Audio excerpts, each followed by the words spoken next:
बिहार में साल के अंत में विधानसभा चुनाव होने हैं, लेकिन सबसे बड़ा सवाल यह है कि क्या तेज प्रताप यादव चुनाव लड़ेंगे और अगर लड़ेंगे तो कैसे लड़ेंगे, कहां से लड़ेंगे और कौन उनको चुनाव लड़ाएगा। दरअसल तेज प्रताप यादव जो कि लालू प्रसाद यादव के बड़े बेटे हैं, बड़े बेटे जिनकी हाल ही में कुछ तस्वीरें वायरल हुई।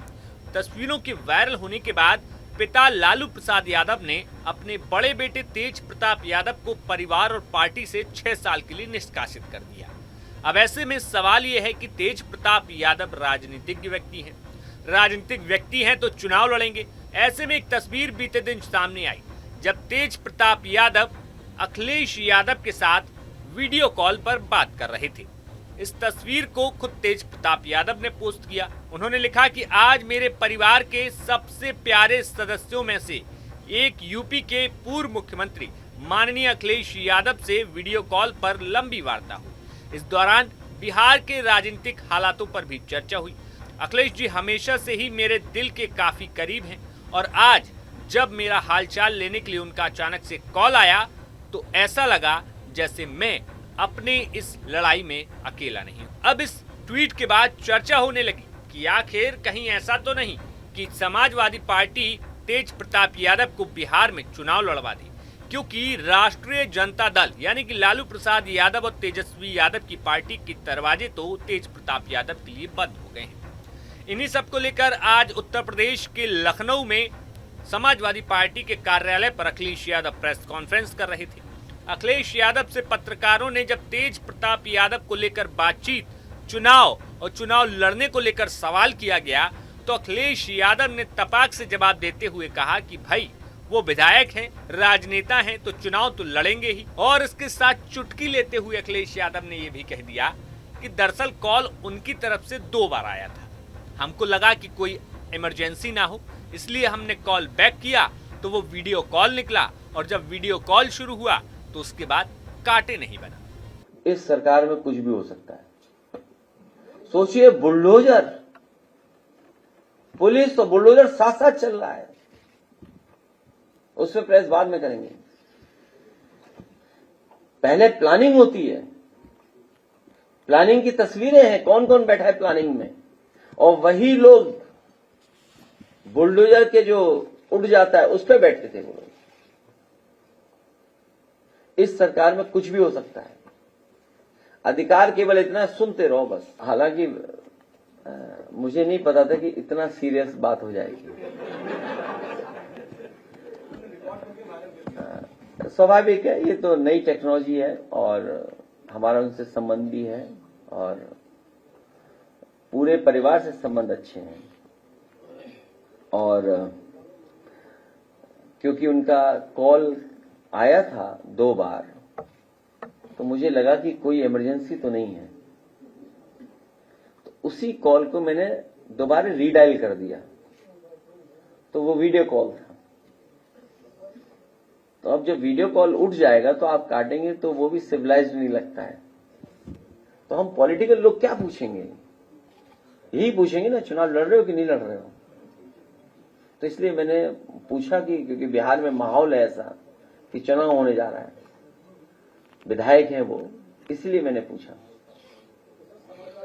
और मैं आपको एक जानकारी दे दूं, भारतीय जनता पार्टी बहुत बुरी तरह हार रही है, क्योंकि वहां के लोग जान गए हैं कि महाराष्ट्र में जो फार्मूला था ना कि मुख्यमंत्री जी को आगे रखो और बाद में दूसरा मुख्यमंत्री बना दो।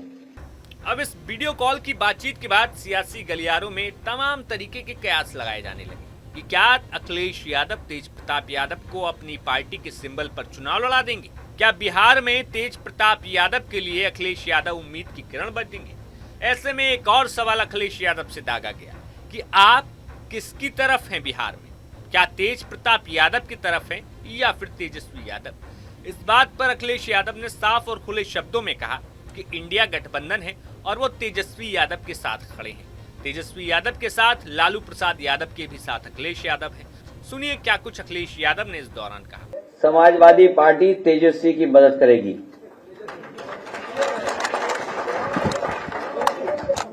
उनकी पार्टी की मदद करेगी।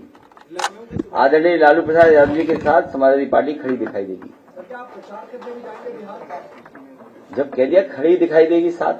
दरअसल काफी देखा जाता है कि उत्तर प्रदेश और बिहार में राजनीति एक दूसरे से मिली जुली रहती है और कई मामलों में राजनेता अपने आपसी संबंध भी जाहिर करते हैं। ऐसे में बीते दिन जब इटावा का हादसा हुआ, इटावा का मामला सामने आया, तो इस बात पर तेजस्वी यादव ने भी खुले मंच से साफ शब्दों में कई बड़े ऐलान।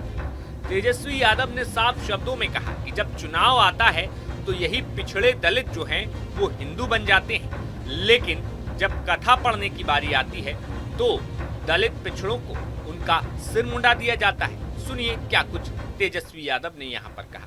पिछड़ा को अधिकार नहीं है कथा वाचक बनने का, कथा सुनाने का भगवान का।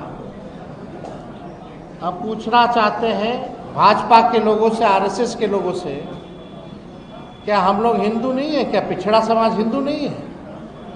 क्या अति पिछड़ा समाज हिंदू नहीं है? क्या दलित आदिवासी हिंदू नहीं है? तो केवल कथा सुनाने के लिए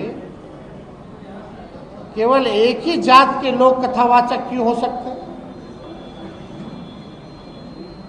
अगर पिछड़ा अगर कथावाचक बनता है तो उसका मुंडन करा दिया जाता है, सर जो है छील दिया जाता है और नाक रगड़वाया जाता है।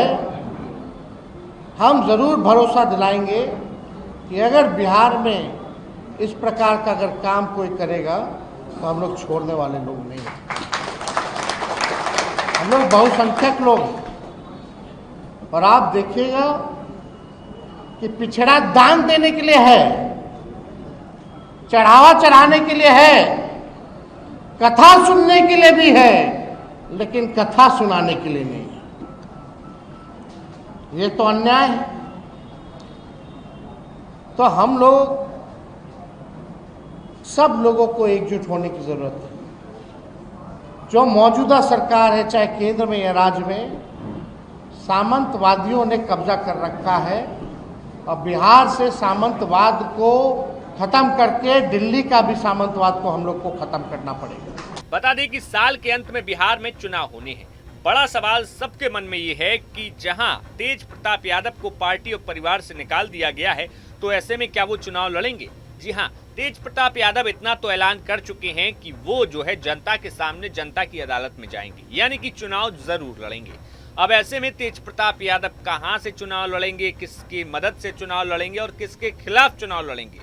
क्योंकि अगर तेज प्रताप यादव चुनावी मैदान में उतरते हैं और सामने राजद यानी कि तेजस्वी यादव के समर्थन में प्रत्याशी खड़ा होता है, तो साफ होगा कि तकरार सामने दिखाई देगी। लेकिन ऐसे में क्या कोई बीच का रास्ता निकलता है? क्या कुछ समीकरण तेज प्रताप यादव बैठा पाते हैं? ये अब देखने वाली बात होगी। आपका इस खबर पर क्या कुछ कहना है, हमें कमेंट बॉक्स में जरूर बताइए।